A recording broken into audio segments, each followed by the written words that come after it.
If you want better sleep, check out Pod 5 from our sponsor, 8 Sleep. It is a smart system that fits over any existing mattress, and it turns your bed into a fully adaptive sleep environment. The Pod 5 uses AI to adjust temperature, elevation, and sound in real time. Each side of the bed can cool or heat independently, and the new Pod blanket extends the comfort from head to toe. It can even detect snoring and gently raise your head to help. This has transformed my nights because I'm a hot sleeper. The Pod 5 keeps me cool, so I wake up feeling more rested. Go to 8sleep.com/Pakman and use the code Pakman for $350 off your very own Pod 5 Ultra. It truly pains me to start today with a story that really points to such a dark time in the United States of America. Jimmy Kimmel's program on ABC has been indefinitely suspended. And it's been indefinitely suspended because of the following 60 seconds related to the assassination of Charlie Kirk. This is why the channel has taken this measure. And there is so much wrong with this. I'm not even a fan of Jimmy Kimmel's. I never watched this show or shows like it. It's not about specifically Jimmy Kimmel or his jokes. This is about a chilling, dystopian crackdown on speech that is now leading not just to censorship, but to self-censorship, a hallmark of authoritarian regimes. Here is what Jimmy Kimmel said that has gotten him canceled. We hit some new lows over the weekend with the MAGA gang desperately trying to characterize this kid who murdered Charlie Kirk as anything other than one of them and doing everything they can to score political points from it. In between the finger pointing, there was grieving. On Friday, the White House flew the flags at half staff, which got some criticism. But on a human level, you can see how hard the president is taking this. My condolences on the loss of your friend Charlie Kirk. May I ask, sir, personally, how are you holding up over the last day and a half, sir? I think very good. And by the way, right there, you see all the trucks? They've just started construction of the new ballroom for the White House, which is something they've been trying to get, as you know, for about 150 years. And it's going to be a beauty. Yes. He's at the fourth stage of grief, construction. Demolition, construction. This is not how an adult grieves the murder of someone he called a friend. This is how a 4-year-old mourns a goldfish. Okay. Now, that's actually pretty funny. That's actually pretty good. But the show has now been canceled because of this. I guess it's the earlier part where he says the MAGA people are falling all over themselves to try to make it, to tell the story where Tyler Robinson had no right-wing beliefs or whatever. This is how authoritarianism works. It terrifies people into self-censorship. Now, I want to put aside for a second that these are the people who told us they are against cancel culture. These are the people who told us that opinions shouldn't lead people to lose their jobs or comedy shouldn't lead people to lose their jobs. I want to put aside the double standard of it. You know why? Because this political movement doesn't give a damn about double standards.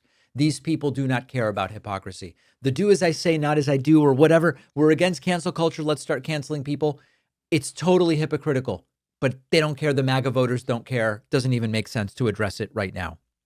Do we live in a country where there is freedom of speech, where satire, comedy, commentary, opinion are revered and protected even if they're uncomfortable or the dear leader doesn't like them? Or are we turning the United States into a true authoritarian regime?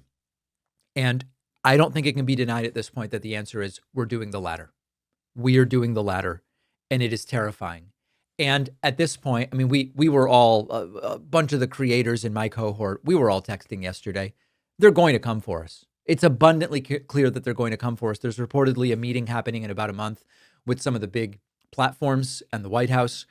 Obviously, the suspicion is that this is going to be a start policing the content. We'd better not see any jokes about X. We'd better not see anybody making fun of Trump for Y. This is an extraordinarily dark moment. And just think of the vision of the founders, the framers of the Constitution. There is nothing here that they would look at and say, that's why we created the United States of America. That's why we have a Constitution and a Bill of Rights. That's why we have a First Amendment. They would see this and be disgusted. And it's so cliche to say, oh, they'd be rolling over in their graves. I don't know that I've ever used that phrase before, but it seems appropriate for the circumstances in which we find ourselves. This is cancel culture, and they promote this. Now, earlier yesterday, FCC Chairman Brendan Carr was on with Benny Johnson and actually mentioned ABC saying, we're not going to run Kimmel anymore, like something reasonable that a broadcaster should do. It was really written on the wall here. There's actions that we can take on licensed broadcasters. And frankly, I think that it's really sort of past time that a lot of these licensed broadcasters themselves push back on Comcast and Disney and say, listen, we are going to preempt. We are not going to run Kimmel anymore until you straighten this out, because we licensed broadcaster, are running the possibility of fines or license revocations from the FCC if we continue to run content that ends up being a pattern of news distortion. So I think, again, Disney needs to see some change here, but the individual licensed stations that are taking their content, it's time for them to step up and say, this, garbage, to the extent that that's what comes down the pipe in the future, isn't something that we think serves the needs of our local communities. But this. Do you understand what's going on here? They are talking about terrifying broadcasters into self-censorship, and they are talking about making platforms directly liable for any political repercussions to what they air. Now, I just have to be upfront. I'm showing all my cards. If this were to be applied to YouTube, Facebook, Instagram, TikTok, Snapchat, potentially even Spotify and Apple Podcasts, if that were to all of a sudden be something where YouTube goes, when Brian Tyler Cohen makes fun of Trump, or when the Mycelis brothers go after Pam Bondi, that might cause a problem for us as a platform. We are gone, folks. We are gone overnight. So this is clearly something that they have been wanting. Trump said, remember when Colbert lost his show, Trump said Kimmel and Fallon might be next. Like, this is clearly something that they are not only cheering today, but that they planned in advance. And Trump is cheering it. Trump posted to Truth Social yesterday, quote, "Great news for America. The ratings challenge Jimmy Kimmel show is canceled. Congratulations to ABC for finally having the courage to do what had to be done. Kimmel has zero talent and worse ratings than even Colbert, if that's possible. That leaves Jimmy and Seth, two total losers on fake news NBC. Their ratings are also horrible. Do it, NBC," encouraging NBC to push others off of the air. So they've gotten Kimmel off the air. They've gotten Colbert's show canceled. It's running a little longer, but it'll soon be gone. Trump is extorting settlements out of media companies, Paramount, the ABC fiasco. He's got a new lawsuit against the New York Times. This is the administration most hostile to free speech that I have ever witnessed and worked under. And my expectation is one of us is going to get hit. And all of a sudden, it's going to be a multiple six-figure or potentially even a seven-figure legal bill. And this is going to get extraordinarily ugly. But forget about that, right? You might say, David, I don't care about you or Midas Touch or Brian Tyler Cohen. Forget about that. Well, do you care about the foundation that this country was built on? Do you have the ability and the confidence to say, I can give opinions. I can do what the First Amendment is supposed to grant me the right to do without being worried about frivolous lawsuits, firings, etc.? Or don't I? Do I or don't I have that ability? Did the founders intend for me to have that ability? The answer is yes. And by the way, for people in the audience who go, well, David, this is a problem for creators, but it's not a problem for other people. How many people, not random people, just everyday people without a public-facing job, been fired because of their opinions about Charlie Kirk? It doesn't mean that I agree with the opinions that are stated. It doesn't mean anything like that. But that is not the way this country is supposed to function. And so I hope that there are Republicans out there, reasonable people, willing to say this is not a partisan issue. We either have free speech in the United States or we don't. And the self-censorship, a hallmark of authoritarian regimes. This is terrifying stuff. There is no more important time than today. I mean, really, than to support the independent media programs that you want to see stay on the air, because they're going to come for us. Someone's going to get hit here. Donald Trump has been begging for a federal funds rate cut while insisting that the economy is just awesome. Well, Donald Trump appears to have damaged the economy just enough that Fed Chairman Jerome Powell has now decided it's time to lower rates. And the Fed has done so by 25 basis points. That's a quarter of a point. So we're talking about 0.25%. Now listen to what he said, with a major warning about the economy. And this is, again, Trump has now hurt the economy enough that the rate cut is appropriate. Good afternoon. My colleagues and I remain squarely focused on achieving our dual mandate goals of maximum employment and stable prices for the benefit of the American people. While the unemployment rate remains low, it has edged up. Job gains have slowed, and downside risks to employment have risen. At the same time, inflation has risen recently and remains somewhat elevated. In support of our goals, and in light of the shift in the balance of risks, today the Federal Open Market Committee decided to lower our policy interest rate by a 0.25 percentage point. We also decided to continue to reduce our securities holdings. I'll have more to say about monetary policy after briefly reviewing economic developments. Recent indicators suggest that growth of economic activity has moderated. GDP rose at a pace of around 1.5% in the first half of the year, down from 2.5% last year. The moderation in growth largely reflects a slowdown in consumer spending. In contrast, business investment in equipment and intangibles has picked up from last year's pace. Activity in the housing sector remains weak. In our summary of economic projections, the median participant projects GDP to rise 1.6% this year and 1.8% next year. Those are not extraordinary numbers. So understand that Trump has been saying the economy is doing great, but please give me massive rate cuts. It's not coherent. The Fed normally lowers rates when the economy isn't doing well enough. The idea of lowering rates is to buoy the economy. So Trump, by hurting the economy with his tariffs, has worsened it enough that now the Fed chair says, yeah, now we've got to do a rate cut. And Jerome Powell, in his sort of pedantic and understated way, made it clear here there are some real problems on the horizon. Overall, the market slowing in both the supply of and demand for workers is unusual. In this less dynamic and somewhat softer labor market, the downside risks to employment appear to have risen.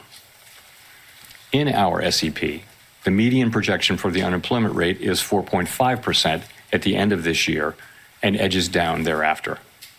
We are going in a direction where the economy is softening and the person in charge, Donald Trump, is convinced that nobody knows better than he knows what to do. And yet the reason that the economy is softening, according to the Fed chair, who has a dual mandate and who is a non-political operator, the reason for the softening is to a degree the policies of Donald Trump. This is where we find ourselves today.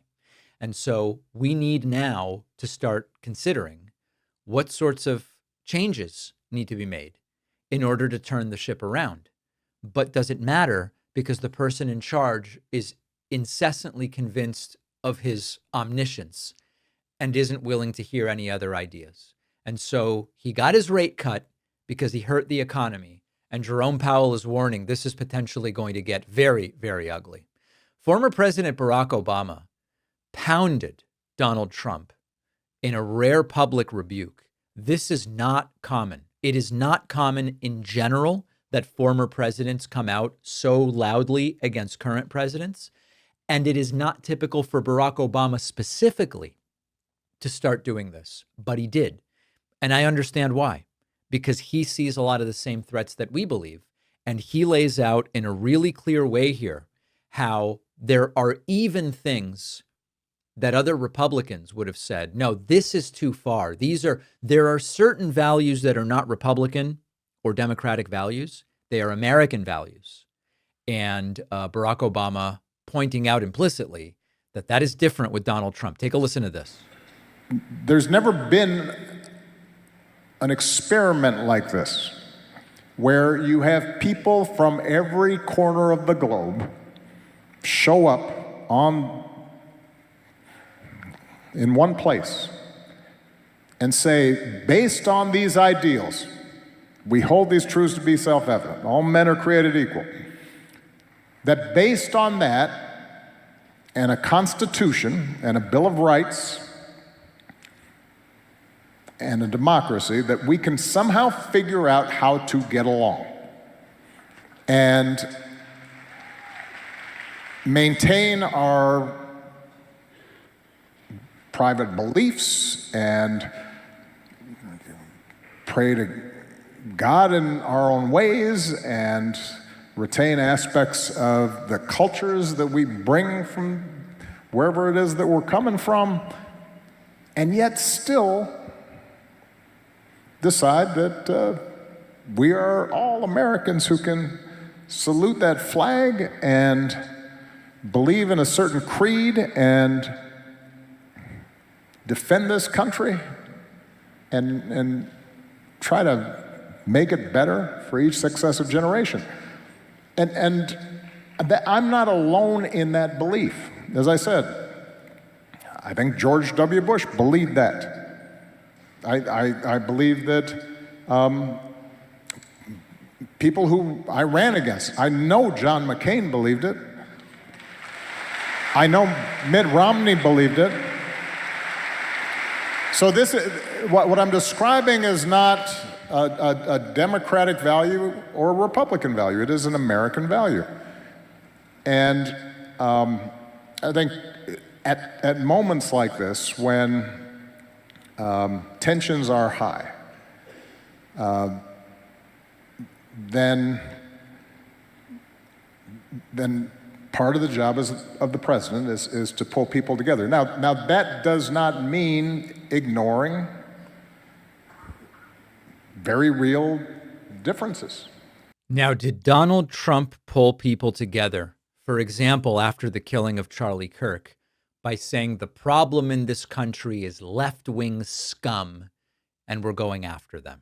Now, Barack Obama rarely does stuff like this. And that, to me, signals the urgency of the situation. And when he says, even my Republican opponents believed in American values, what he's saying is Donald Trump does not. And the subtext here is brutal. Trump's obviously a bad president, but he is outside the tradition of American leadership and American values altogether. And you with Barack Obama, he speaks in full sentences. He speaks in paragraphs. You've got to be able to really focus and hone in on what he's saying. What he is saying is that Donald Trump is fundamentally un-American. Now, that's my interpretation of what he's saying. He's not saying it in the patriotic sort of like jingoistic sense. He's just saying in the values sense. This is not a guy whose instinct as president is to pull the country together. And I can't say that he's wrong. And when we see the self-censorship, the cancel culture from the right, the oppression of media, the insulting people with different political beliefs, it's hard to see any of it as even remotely an American value. Barack Obama's right. If you're not sleeping well, everything suffers. Energy, mood, even your memory. And that is why I want to tell you about Pod 5 from our sponsor, 8 Sleep. It's a smart system that transforms any bed into a personalized, fully adaptive sleep environment. The Pod 5 cover goes right over your existing mattress and uses AI to regulate temperature, elevation, even sound throughout the night, adjusting to your sleep stages in real time. You get precision cooling or heating on each side of the bed from 55 to 110 degrees Fahrenheit. And now with the new Pod Blanket, the comfort extends across your entire body.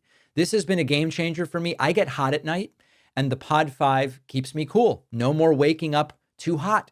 No more loud fan next to the bed. It even detects snoring and gently raises your head to stop the snoring automatically. You can add in white noise if you want, guided meditations. You get 30 days to try it at home and return it if you don't like it, but I'm confident you will love it. Go to 8sleep.com/Pakman and use code Pakman for $350 off your very own Pod 5 Ultra. The link is in the description. Skip the hassle of planning meals or cleaning up. Our sponsor, Cook Unity, brings a unique twist to meal delivery by being the first collective of award-winning chefs offering locally sourced dishes straight to your doorstep every week. Each meal is fully cooked, ready to eat after only 5 minutes of heating. One of the most memorable meals I've had from Cook Unity is the chicken enchiladas suizas from Chef Santiago Lopez from Mexico. The tender chicken wrapped in corn tortillas with a tangy green mole made with cream cheese and pickled onions went so well with rice. Incredible flavor, satisfying. And with Cook Unity, you get restaurant quality meals without the hefty price tag, with subscriptions starting at just $11 a meal. You can customize the menu to match your preferences. You can explore options by chef, cuisine, protein, dietary needs. And with fresh seasonal selections added weekly, new chefs always joining Cook Unity, there is always something new and exciting to try. Cook Unity's roster of award-winning chefs includes Food Network alums, James Beard Award winners, acclaimed restaurateurs balancing flavor and nutrition with these small batch meals sent fresh, not frozen. Go to cookunity.com/PakmanFree or enter code PakmanFree before checkout for free premium meals for life. The link is in the description. Donald Trump's trip to the United Kingdom is failing so spectacularly and so disastrously that my prediction is Trump's approval rating never recovers. Now, I'm going to show you some of what went down here. I do think, and even before we get into the clips, for context, and we'll get back to this, Donald Trump's hands look completely rotten. They every single public appearance, they look worse and worse and worse, and we're going to get back to that in a moment. But Donald Trump, flat out incoherent, sitting alongside King Charles. You see Secretary of State Marco Rubio to King Charles's left. Everyone looking around. What is going on with this guy? He can barely articulate a thought here. It's a singular privilege to be the first American president welcomed here. And if you think about it, it's a lot of presidents, and this was the second state visit, and that's the first. And this is the second state visit, and that's the first. Maybe that's going to be the last time. I hope it is, actually. But this is truly one of the highest honors of my life.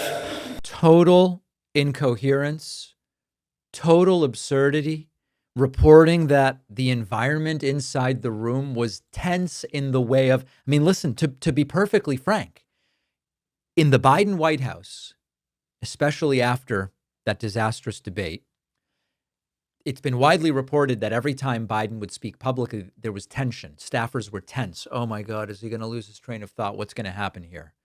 Reportedly, the same thing is going on with Donald Trump, where people go, oh, is he going to mispronounce? Is he going to go off on some tangent? Does he have any idea what's going on here? Donald Trump really, really struggling to read his remarks. In the finest tradition of British sovereigns, he's given his whole heart, everything he's got, to those parts of Britain that are beyond the realm of mere legislation. It's not easy, but which define its essence and its virtue, its harmony, and its soul. Listen, you can tell Trump doesn't even understand syntactically what it is that he is reading. And maybe the most humiliating moment when Trump started with some very risky pronunciation. You know, when Trump has to pronounce names, it can get pretty dicey. Here's Trump talking about a number of unbelievable authors, none of whom Trump has read any of the works from. Perfected in the pages of Shakespeare and Dickens and Tolkien, and Lewis, Orwell, and Kipling. Incredible people. Unbelievable people like we have rarely seen before, probably won't see again. Yes, I always, when I want to have feedback about the literary world, think of Donald Trump and just everyone in the room looking around like, what the hell is going on? And then a weird moment, Trump did his routine where he says we are the hottest country in the world, but he thanks King Charles for saying, "You gave us the footing when we started," which I guess is sort of like a thank you for the Revolutionary War. It's so bizarre. It's what is going through this? It's the cringe heard round the world. Bond of kinship and identity between America and the United Kingdom is priceless and eternal. It's irreplaceable and unbreakable. And we are, as a country, as you know, doing unbelievably well. We're hotter than ever. We had a very sick country 1 year ago, and today, I believe we're the hottest country anywhere in the world. In fact, nobody's even questioning it, but we owe so much of that to you and the footing that you gave us when we started. The footing you gave us when we started. There is no, you think back to Trump's arrival in the UK and massive projections and images of Trump with Jeffrey Epstein strategically placed at Windsor Castle and elsewhere. You see Trump's favorability and approval among global citizens, among European citizens, specifically among those in the UK. It's even worse than in the United States. In the US, he's like in the high 30s. I believe it was the UK, or was it Europe? No, I think it was the UK number. Trump with 23% favorability. What empirical case is there to make that this presidency is good for the reputation of the United States around the world? And we sort of delved into that a little bit yesterday. And the answer is there really is no such case to be made. This has been a complete and total exercise in humiliation. And Trump quite literally doesn't seem to have the slightest idea what's going on, both in terms of decorum, tone, history, context, protocol. And this is not me going, oh, it's the Brits, everything must be protocol, and Trump should always walk behind King Charles. And by the way, Trump walked in front of him. I don't even really care about that from the standpoint of enforcing arbitrary, royal family crap that I don't even give a damn about. This is just about the idea of how are we supposed to relate to our allies? And why is it that increasingly Trump relates to anti-democratic, authoritarian adversaries in the way that shows deference and how impressed he is, and he's just so taken with it. And increasingly with our allies, it's sort of like, does he even recognize what we're doing here? Like, what actually is it that is taking place here? And it is bizarre and wacky stuff. Donald Trump's hands are suddenly completely rotten. What is going on with Donald Trump's hands? Once again, yesterday, during Donald Trump's UK trip and today, everybody who saw these pictures started noticing what is going on with Trump's right hand. It is no longer sort of subtle makeup on a small part of Donald Trump's hand. It is like a bright yellow, almost white, thick patch of concealer of some kind. And it is growing and growing and growing. Before the MAGA crowd jumps in, these are hands of someone with some kind of health issue. Now, if this were Joe Biden, Fox would have a 24/7 story. Is Biden dying? And yet with Donald Trump, they no longer even talk about it. They've gotten their bogus explanation from Caroline Leavitt. He shakes hands so vigorously with people that he just has bruises. Well, that might explain the right hand, at least theoretically. But Trump's never shaking hands with his left hand. How does it explain the bruises on his left hand? This is not the first time that we are seeing this. It's getting worse. We're also increasingly seeing Donald Trump struggle to walk down ramps. He's slurring his way through speeches. He's wandering off at events. And now his hands look like they are rotting from the inside out. At another moment during this event, Donald Trump fell asleep. He was next to King Charles. King Charles is delivering a speech. And here is Trump, just unable to stay awake. Remember, we were told Sleepy Joe was the problem. Our countries have the closest defense, security, and intelligence relationship ever known. In 2 world wars, we fought together to defeat the forces of tyranny. Today, and Donald Trump just cannot stay awake. And we were told, of course, that Joe Biden's the sleepy one. And It's Trump who's nodding off in public while his hands are turning purple, we think, except it's covered with thick, almost white makeup. So at this point, we don't even know what color Donald Trump's hands are. Put it all together. Bruised, swollen hands, confusion, swollen ankles, regularly sleeping on the world stage at events where you would think adrenaline would at least be somewhere keeping you awake. So this is not a guy in command, and this is not a guy projecting strength. Now, what's the bigger issue? The bigger issue is that the administration of total transparency that we were promised is being as opaque as you could possibly imagine. There is nothing that will get them to stop ignoring this unless they are pushed to give some completely nonsensical explanation. If it were anybody else, they would be screaming medical crisis. Something is going on with Trump's health. I'm not a doctor, so I can only speak to what doctors have pointed out, but we are not being told the story. And we were told that the problem with health transparency was Biden. Every accusation that we heard during the Biden administration seems to quickly be turning into a confession. Now, are we ever going to learn the truth of Trump's health? I believe we will. It may be when Trump's gone, but I do believe at some point we are going to learn what it is that went on here.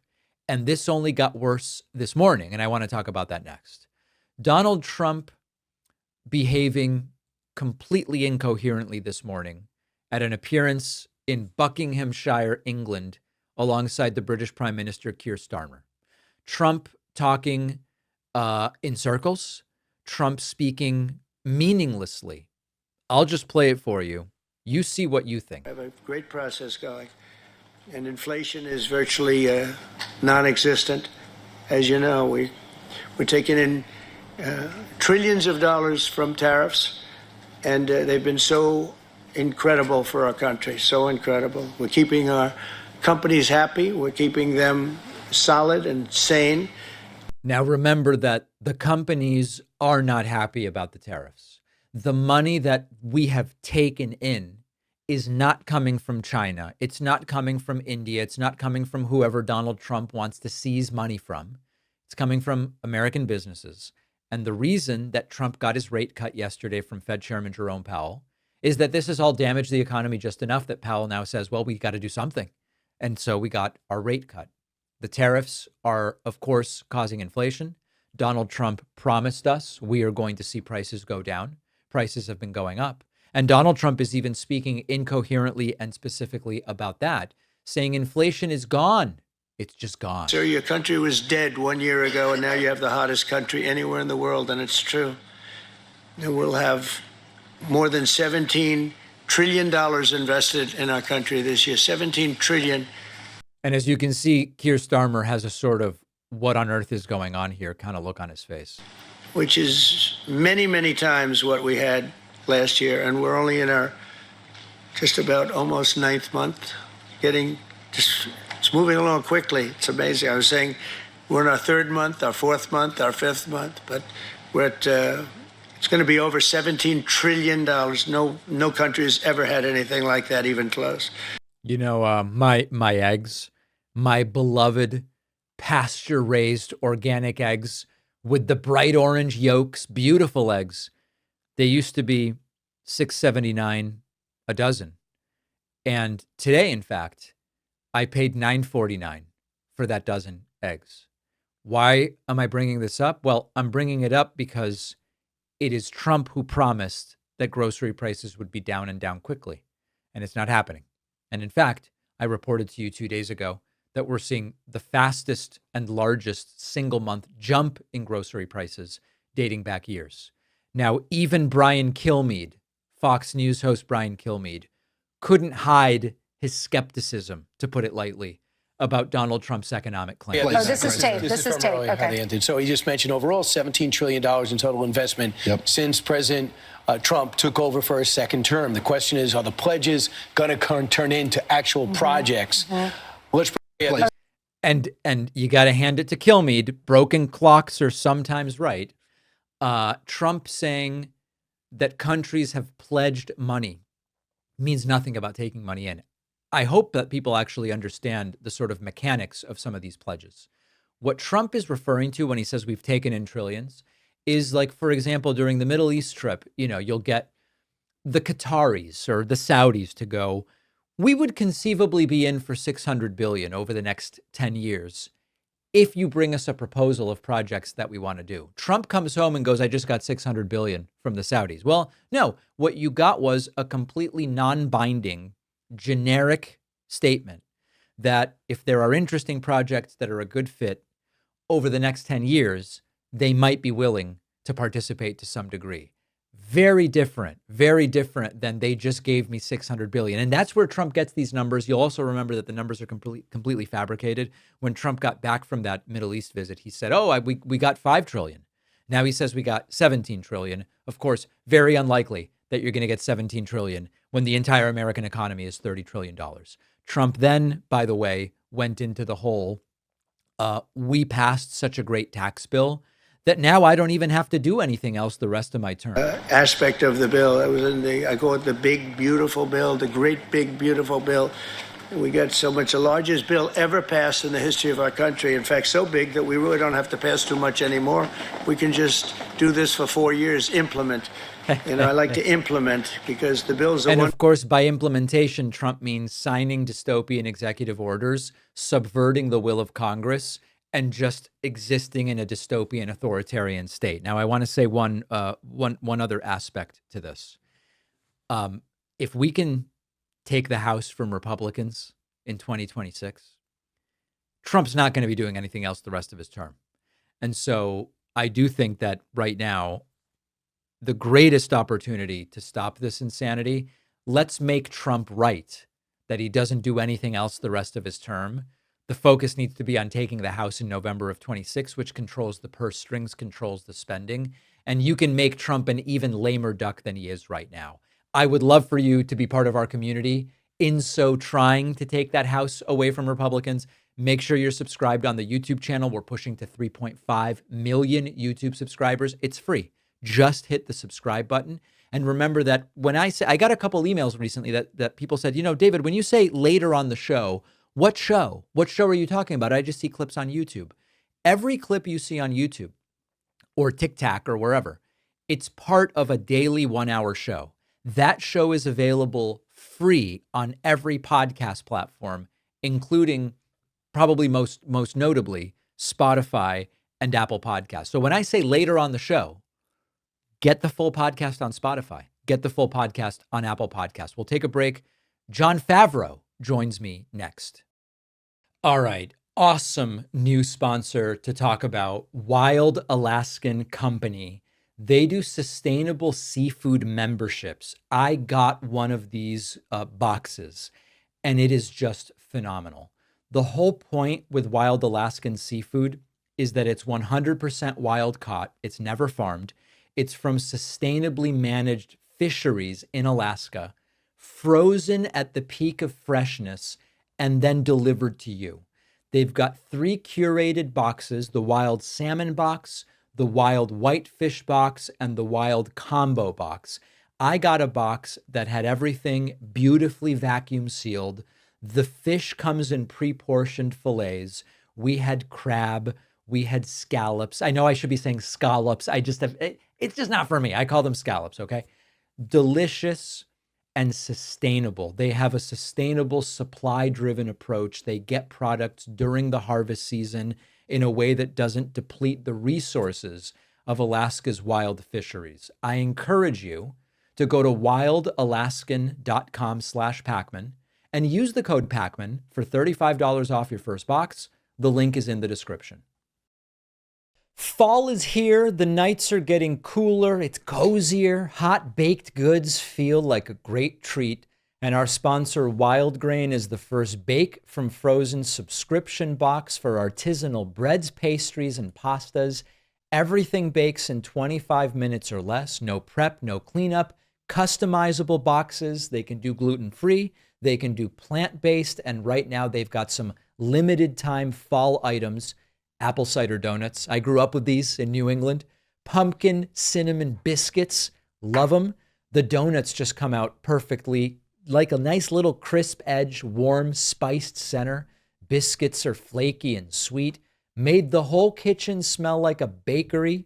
Wild Grain uses slow fermentation, which means their breads are richer in nutrients than that which you get at the store. You can really taste the difference, and the fermentation process can even be helpful for digestion. For a limited time, get $30 off your first box plus free croissants in every box when you start your subscription at wildgrain.com/Pakman. The link is in the description. Welcome, everybody. It's great to have Jon Favreau here today from Crooked Media, Pod Save America, etc. I'm sure a familiar face to many in my audience. Jon, so good to have you on. I appreciate it. Thanks for having me, David. So listen, I want to start with something which you might say, hey, this is actually a bad thing to even be talking about. Or you might say, no, this is a critical thing to be talking about right now. Talking to different creators in the space lately and also elected Democrats, the topic of whether the left is currently divided and whether that is going to be a problem for winning elections has come up a lot. And usually the sort of lines of that division, you could put them a couple different ways. It's incrementalism versus accelerationism, right? The people that want to improve upon the system we have and make changes rather than the system is so terrible, we've got to burn it down to build it back up. Mm-hmm. Sometimes it's the difference between capitalism in some form and socialism. Maybe that's the dividing line, or maybe the dividing line is a particular issue or the degree to which we should be willing to work with people we disagree with if there's anything to be done that is better than the status quo. Having said all of that, do you believe that the left is particularly divided right now? Maybe we'll just start there. I don't know if we're particularly divided, but I think that as the coalition to sort of oppose Trump and the MAGA movement has sort of grown over the years, it has by necessity become very large and heterogeneous and diverse. And so, I used to say back when he was in the Senate, you have a coalition that spans from, AOC to Joe Manchin. And maybe it's even bigger ideologically now. And you also named a number of other divisions. I think it's normal, healthy for not just for a party out of power, but for a party that has now, let's be honest, Joe Biden barely won in 2020, and we've had a rough 10 years, Democratic Party. And I think it is good to be doing soul searching now. It is good to be arguing with each other, debating with one another. I don't think that is, I don't subscribe to us fighting and having debates is going to somehow make us weaker, is going to let the Republicans win more. We're in a bad place. We're almost at the bottom right now. And so some argument and debate about what we stand for and the best strategy to defeat what I think is a authoritarian consolidation right now. I think that's a good thing. One of the arguments about the differences between the robust internal debate on the left and the robust internal debate on the right that's sometimes asserted is that on the right, they will always ultimately unite to win an election. And then later, you will see some of these coalitions break apart, whether it's, the Laura Loomer wing versus the whatever, right? And so, but they get united to win, and then fine, we're going to have some problems later, maybe that we'll figure out. One of the ways that one might say it could be different on the left, and I'm curious to hear your take, is later after the loss, there's it's really bad not to be united. But in the lead up to the election, maybe there's either purity testing or, in 2016, if it's not Bernie, then Hillary and Trump are essentially the same to me. And we found out that is very much not the case. Do you think that there's some substance there to that distinction?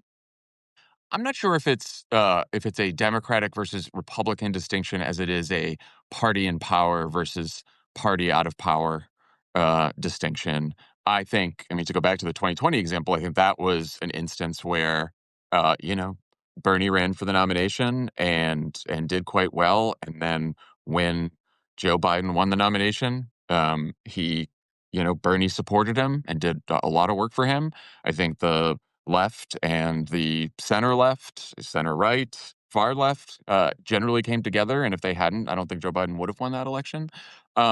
So I do think that, in the run up to an election, party out of power, unity is a stronger force. I think once you've been in power, like Democrats were for the last 4 years, then it's much harder in an election to maintain unity because you've seen the party you voted for in power. You've seen what they've done in the last 4 years, and you are either disappointed, frustrated that change hasn't happened faster, upset that, we've lost some battles.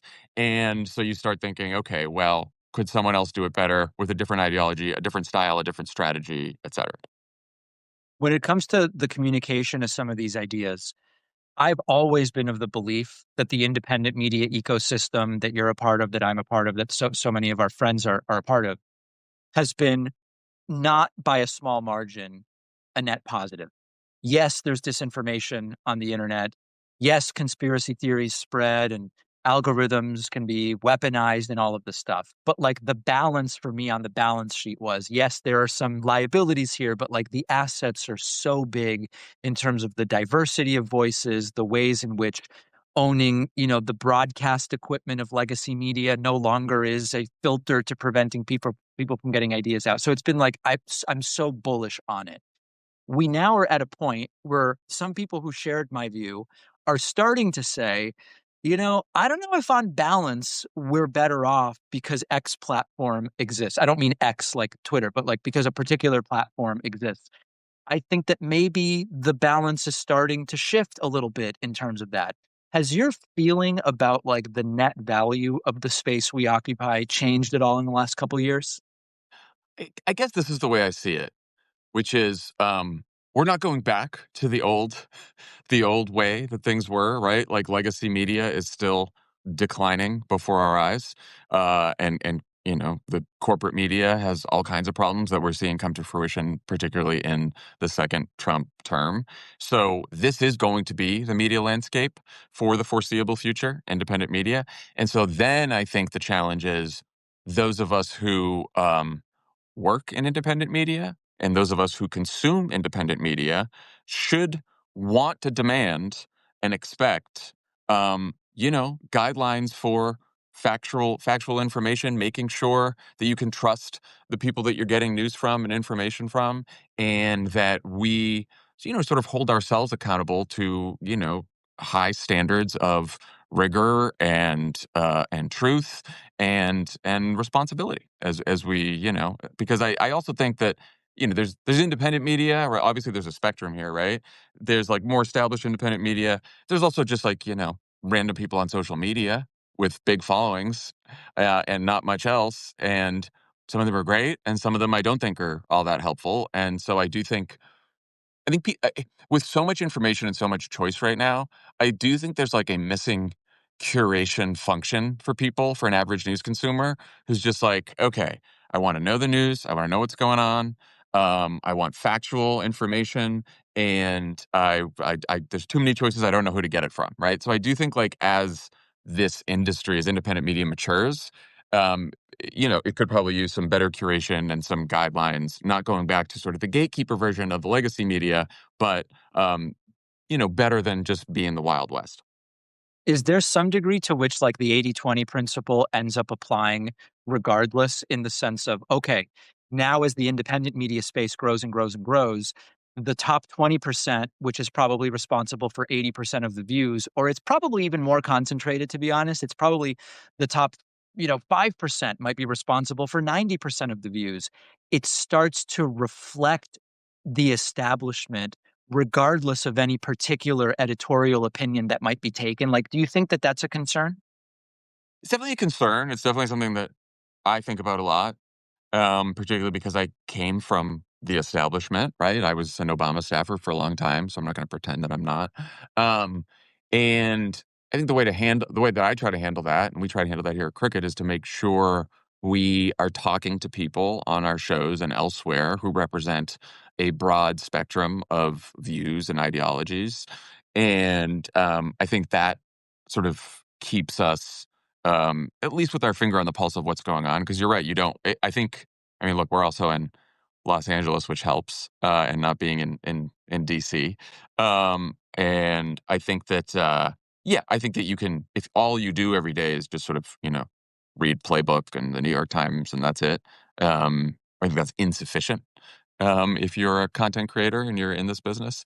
And so I think just try to consume a wide variety of sources is probably the way to avoid becoming just, part of the conventional wisdom.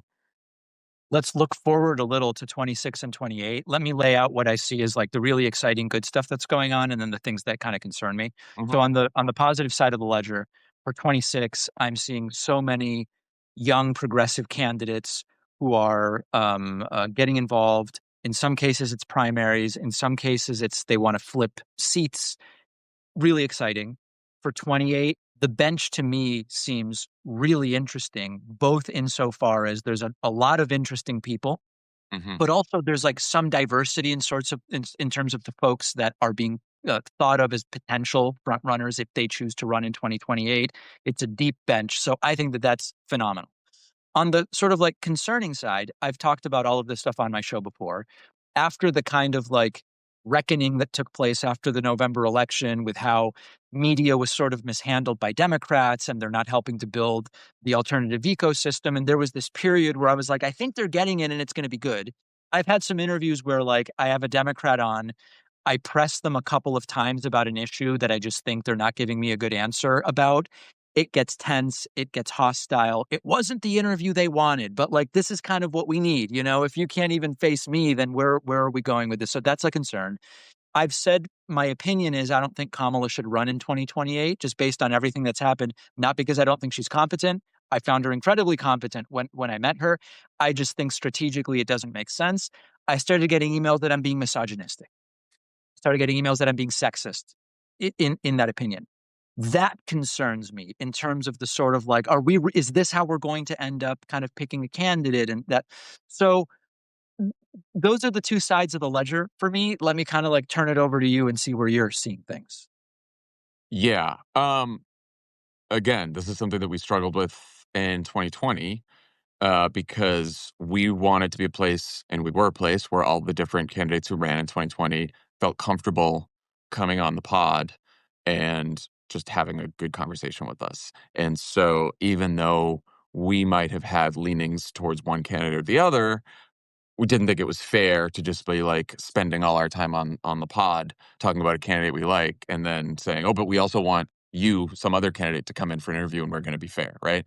Now, that said, I don't know if it's just like the media environment we're in, the political environment we're in, or just what I consider the importance of being just honest about who you are and where you stand.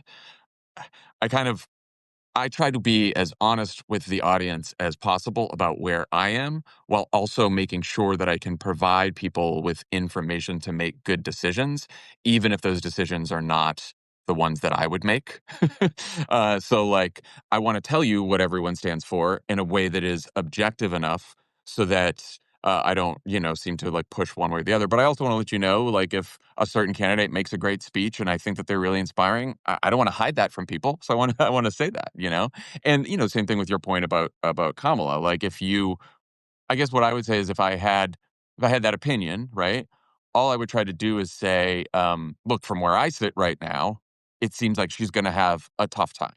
That doesn't mean she can't win. I'm not making. This is why we try to stay out of the prediction business, right? Because who knows? Everything surprises us these days, or nothing surprises us, I guess. And so I try not to be certain, but I try to give people a sense of like what my gut instinct is, based not just on how I'm feeling, but like years of doing this and watching this unfold. So that's sort of, to answer your question on that. That's the balance. I do think in the purity test stuff or people getting mad at you, I guess I have developed a thicker skin. Oh, some people could be laughing if they see me on Twitter. But over the last several years, on like personal criticisms of you're doing this and you're this and people calling me names, whatever else, that doesn't bother me as much as when people come after us or they have criticism that is sort of about a broader way in which I think politics needs to be in order for us to win, which may sound confusing, but like, I have had I don't know anyone, thankfully, who has like celebrated Charlie Kirk's assassination. And, to an extent, there's people out there doing that and whatever. You're going to lift up those Twitter accounts and that's that. There has been like I'm not celebrating it, but I don't want to, he was hateful, or there's like a sort of a little bit of a justification, or there's a denial that the person could, that the killer could possibly have, left-wing views. And it is this like, it's sort of this vision of politics where we are so, because the other side is so bad and so threatening, that we cannot give an inch and admit anything that like there's something going on our side, or we can't even admit reality sometimes. This in a much lesser way. This happened, I think, with Joe Biden and his age, and particularly after the debate, and people just like refusing to come to terms with what the vast majority of the country had already come to terms with. And I get where that feeling comes from, because we are scared and we are exhausted and we are facing this authoritarian movement that is very scary to a lot of people. And when that happens, you have a loss of control and you have a loss of agency and you feel helpless. And so you're like, I don't want to give any ground. The one thing I can do is make sure that I don't give any ground on anything. And I'm not introspective, and I don't buy into the right-wing framing, and I don't let them control the narrative. And I just think that, that ultimately is counterproductive to the movement, because politics is at its core, it is a battle for hearts and minds. And not only is political violence bad, but the entire point of politics is to avoid violence. That we can live and disagree and even hate each other without resorting to violence. And that's not just like a core principle to have because it makes us feel good. Like, that's how this whole thing works. That's how we're all safe. That's how we all, and so that kind of stuff I get a little worried about. Did you read either or both Jake Tapper's book and Jonathan Allen's book? I didn't read Jonathan Allen and Amy Parnes' book. I did read Jake's book. Okay. As a general concept, do you think he more or less accurately described the chaos and the cover-up that took place in the Biden White House in 2024? It's funny you said cover-up just then, because I think that the book itself does not make the best case for a cover-up. It makes a case for people who were in denial about what they were seeing, and also wanted to give a president of the United States and his closest staff the benefit of the doubt. I'm sorry to interrupt. I should agree. That's my perception also. And maybe I was wrong to even use what some are calling a cover-up, maybe is better said. Right. Yeah, like I talked to some people pretty high up in the administration about this, and what you'll hear is there's no like mental deficiency. The guy was with it. We saw him in the Situation Room, but like, yeah, his communication got really bad, and when he got tired, he got bad, and we saw it. And people were hoping that he had good days and bad days. So people were hoping that there was more good days, and also, again, like I said before, everyone's afraid. Everyone's afraid of Trump winning, and when you're afraid, you sort of, you're willing to deny reality because you're so afraid. And so I think a lot of it came from a good place. I think it was a deeply misguided place, but I think it came from a good place at least for a lot of the people. And so yeah, and I actually think that for all the shit they got, I think Jake and Alex like did a pretty good job of reporting the nuance and complexity of the situation, even if I don't think the title quite reflected that. There was this interview that Hunter Biden gave where he names you guys, right? I mean, he goes, I don't remember the exact quote, but it's sort of like, F the Pod Save America guys saying this, that, and the other thing. How did you hear that he had invoked you guys initially? And sort of like, what was your reaction to the substance of what he said? Someone sent it to us. I can't remember who. It's probably on our company Slack channel somewhere. But I had heard from many people inside the campaign and the administration close to it that he was extremely unhappy with us. So I kind of had figured it was only a matter of time. It's very interesting what the Biden folks have done, or the true defenders have done, which is they like to say that everyone who was pushing him to step aside is like establishment and this and that. And it's like, you can yell at us if you want and be mad at us, but we were merely reflecting what most of the country had come around to, and most of the Democratic Party had come around to. I mean, there was like polls in February, well before the debates, well before things really got bad, that showed a majority of Democratic voters did not want him to run again because they thought he was too old.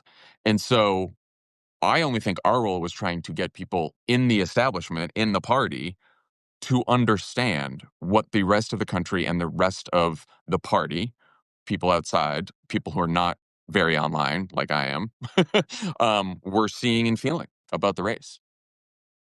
Last thing I want to ask you about as we kind of get to the latter part of our conversation, thinking about what Democrats can and should do between now and the midterms. You know, one of the things I think is interesting about what Gavin Newsom is doing with Proposition 50 is, you know, I've seen the analyses of if every state does it, it's actually not really a net gain for Democrats and it may be a mistake. He is at least creating an outlet for a desire from many Democratic and potential Democratic voters to do something other than, you know, the proverbial strongly worded letter or the tweeting or whatever the case may be. And when people have asked me, I don't know if on a personal level this has the legs to get him to a 2028 candidacy, if the calculation is the plan is this is how he's going to kind of enter. I don't know if it succeeds, what it will actually do overall to the 2026 map, because there would still be time for other states to maybe make some changes. But what's your view overall on what he's doing? I like it. I'm very grateful that Gavin's out there fighting. And I'm like you. I don't know if he'd be the best 2028 candidate. Maybe, maybe not. I don't know right now. I have come to know him over the last several years, and I really like him a lot personally. And I also think that, like I said, as a Democrat, as an American, I'm just very happy he's out there fighting. My general view on the fight harder stuff is do fight harder if there is a realistic or even good possibility that you'll win. And don't fight if you don't think you can win, but you think that people want to hear that you're fighting and you promise something that you can't deliver, because I think that deepens people's cynicism. So sometimes I know that, you know, everyone wants Democrats to fight, and then when they don't fight, or when they don't fight, then they get criticized for not fighting. Well, if someone's not fighting because there is no chance of winning, because we just don't have power, which is just the reality of the situation, then I don't necessarily think they should be criticized, because I don't think I'd want someone telling me that they're going to fight knowing that we actually can't win. But with Gavin, this is a perfect fight, because it's not like Proposition 50 is definitely going to pass, but really good chance of it. And really good chance then we get 5 seats. And so he picked a fight that is absolutely winnable. And I'm really happy he did that, you know? And I'll be very honest on the government shutdown stuff. I do want the Democrats. I don't think the Democrats should fund this government. I don't. I think Trump is breaking the law. I think that he is consolidating power in a very dangerous way. That said, I don't know how we win a shutdown fight.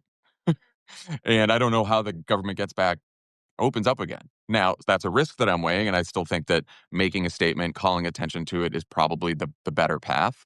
But I don't want anyone to think that Democrats are going to shut the government down, and then Donald Trump and the Republicans are just going to throw up their hands and be like, you win, we're giving you ACA subsidies, and we're going to reverse the Medicaid cuts and all that kind of stuff. I don't know that we have that power, but that doesn't mean that I don't support it. But I do think you got to, when we're pressing Democratic politicians to fight, we should have in our mind the parameters of the fight and the chances of actually being victorious. Do you think that this new hostility to speech that we've heard from Trump, Pam Bondi, and many others over the last 48 hours, do you think it'll come to fruition and may even play a role in suppressing the speech of independent media? Or do you think that even the backlash from their own side, like Tucker Carlson came out against it in the last 12 hours or so, do you think even the opposition to it from their side will kind of stop it in its tracks? I am hopeful that happens, that the opposition from their own side at least slows it. I am also the other hopeful takeaway on this is that they often overpromise themselves, or they often they want their supporters and Democrats and the opposition to at least think that they are cracking down hard, and they're gonna go for it. They keep calling are you going to designate this group a domestic terror group and blah blah blah. There is no legal designation of a domestic terror group. That's not in the law. Will they try to make life miserable for nonprofits? Will they continue to sue media companies and maybe independent media companies as well? I would not be surprised if they did that, and they're going to try to make life miserable. And they'll, as they've been doing, they try to go after the most unsympathetic characters so that everyone else, when they go after that person, are just like, well, that sucks that they're doing that, but I don't know if I like that person anyway. This was like the reaction to the John Bolton raid from people. It's like, oh, John Bolton was a warmonger. It's like, okay, great. Yeah, I know he's a warmonger. I don't like him either. But he still shouldn't have the FBI raiding his house because he went on TV and said something that made the president mad. So I do think that it is going to be on us, whoever they single out for this, whoever they go after, people who have not been targeted need to stand in solidarity with those people. We've been speaking with Jon Favreau. We're all listening to the podcast. So good to talk to you today, and I'd love to do it again. This was great. Thanks for having me, David. All right, take care. Good to see you. Bye. Bye. There was a time when public education meant learning math, science, history, but now we are seeing Bible verses in biology class. We're seeing 10 commandments on the wall, religious chaplains taking the place of trained counselors, and it's all funded by taxpayer money through voucher programs that are sending public dollars to private religious schools. This is part of a broader effort to inject religion into public education. I'm against that. And it often is coming at the expense of real academic standards and the well-being of the students. Now, our sponsor, the Freedom From Religion Foundation, is fighting back. FFRF defends constitutional principles, takes legal action when schools cross the line, and protects students from religious coercion in public classrooms. If you believe in facts, in protecting education, in keeping religion out of public schools, I can tell you this is an organization very much worth supporting. To get involved, go to ffrf.org/school or text David to 511-511. Message and data rates may apply. The link is in the description. White House Press Secretary Karoline Leavitt has resurfaced, still not really doing press conferences. We're going to talk about maybe why at another time, but she has resurfaced with a completely mental tweet. Now, before I show it to you, I am not someone who just says religious belief is mental illness. There are those people out there. I think for many people, they're religious in some nominal way. The community aspect is beneficial and positive. They might or might not even believe they're sacred texts, or they don't necessarily take them literally. They say, yeah, it's sort of like the idea of a higher power of some kind, and I don't know if it's true or not, but it's useful or whatever. Okay. I think to reflexively say any religious belief is mental illness is probably wrong. It's definitely unproductive. It doesn't bring people in. But Karoline Leavitt gives us an example of something where I do think religious belief carries over into mental illness.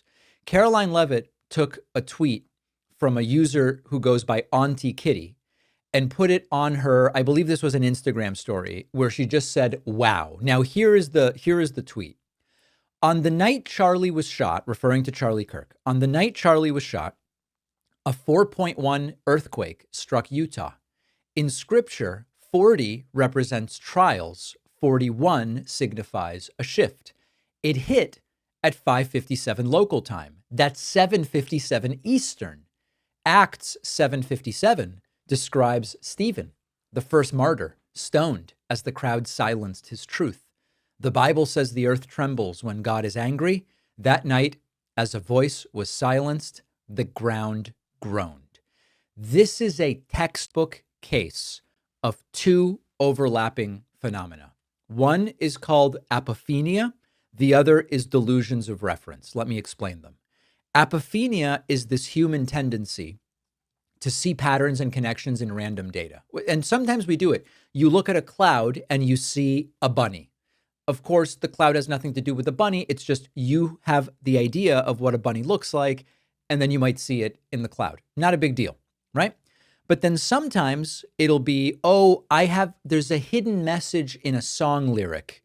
When the song lyric aligns with your mood, you see a message in the song lyric, and it's not really there, right? It's a cognitive bias. It's a quirk of our brains. Our brains are kind of wired to find order, even when there is no order. More seriously, there's what psychologists call delusions of reference. That is when a completely neutral event, an earthquake, took place. It's 5:57 p.m., which is 7:57 somewhere else or whatever, right? You start to believe that there's a direct personal significance or a hidden message. In a clinical context, it's often considered a symptom of psychosis.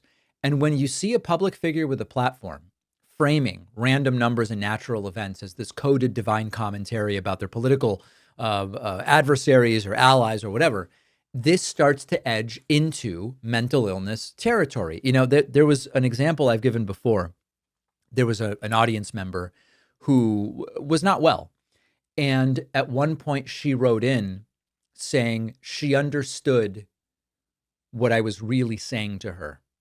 And what she meant was that even though I was talking and saying something like I am right now about Caroline Leavitt, she believed that I was blinking my eyes in Morse code to her to give her a specific message. Now, I don't even know Morse code, but that is an example of a delusion of reference. And the bigger issue is that this is, we're kind of pointing to Caroline Leavitt here. This is representative of a bigger issue with the political ecosystem around Donald Trump, which is that in many ways, instead of just engaging with the reality of situations, they're reaching for, sometimes it's cosmic signs, sometimes it's a biblical code, maybe it's numerology, sometimes it's just debunked economic ideas. Like what pervades this administration is a sort of faith mixed with conspiracy, and it is a very dangerous blend. And if every tremor, every timestamp, every biblical verse is a message about your movement, nothing is random. Nothing is too unhinged or too absurd to be folded into your movement. And that's how you weaponize apophenia and these delusions of reference go mainstream. This does start to border on some form of delusion. I leave it to you to sort of determine how serious it is. Kash Patel got pounded yesterday during a brutal congressional hearing. Our friend Eric Swalwell, Democratic congressman from California, he employed a classic law school technique. And this is what skilled attorneys do when they've got a witness that wants to go with, I don't know. How many times have you been to this person's house? I don't know. Really? You can't estimate? No, I can't. Oh, could you have gone 1,000,000 times? Well, no, I haven't gone 1,000,000 times. Okay. And have you ever been there? Yes. All right. Well, now we're between 1 and 1,000,000.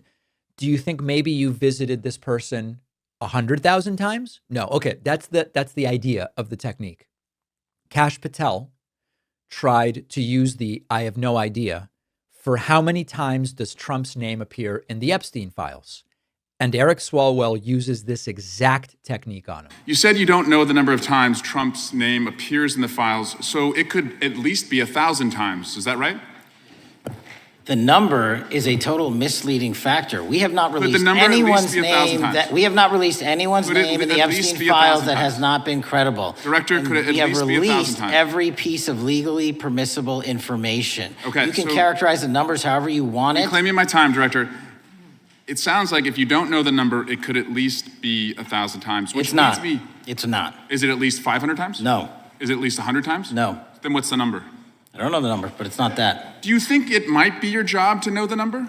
My job is to provide for the safety and security of this country. My job is not to engage in political innuendo so you can go out to the sticks and get your 20-second hit in your fundraising article. My time, Director. Keep going, reclaiming your time, because the people of California are being underserved. He knows it's not in there 1,000 times. He knows it's not in there 500 times. It's in there just enough times that he doesn't remember, I guess is what we're supposed to believe. So this is an interesting legal technique. You force a witness into a corner by pinning them down with ranges. If a witness says, I don't know, you go, is it more than X? Is it fewer than Y? And you start chipping away at the ambiguity. and then you narrow the range until the witness either looks evasive because they're just not giving you the answer, or they kind of end up boxed in and admit a number. You know, how fast were you going? I have no idea. Could it have been 200 miles an hour? Well, no, my car doesn't go that fast. Okay. Could it have been 100 miles an hour? Definitely not. Could it have been 90? No, definitely not. Okay. Could you have been driving 5 miles an hour? Well, no, I mean, it's a highway. Could you have been driving 10 miles an hour? Same answer. It's a highway. Okay. So we've gone from no idea to between 10 and 90 miles per hour. This is a very well executed technique. Now, Congressman Ted Lieu also had a chance, and he said, is Trump on Epstein's client list? Here's how that went. Epstein's client list. You confirmed that it exists. Attorney General Pam Bondi confirmed earlier this year that it exists. So I just want to ask you a simple question. Is Prince Andrew on Epstein's client list? The material related to Prince Andrew has been made public. Is Prince Andrew on the client list? We have released the index of names that were in Jeffrey Epstein's. Is Donald Trump on Epstein's client list?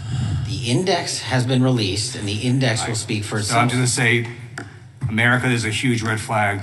The FBI director could not answer whether Donald Trump was on Epstein's client list. Expired. It's more than a red flag.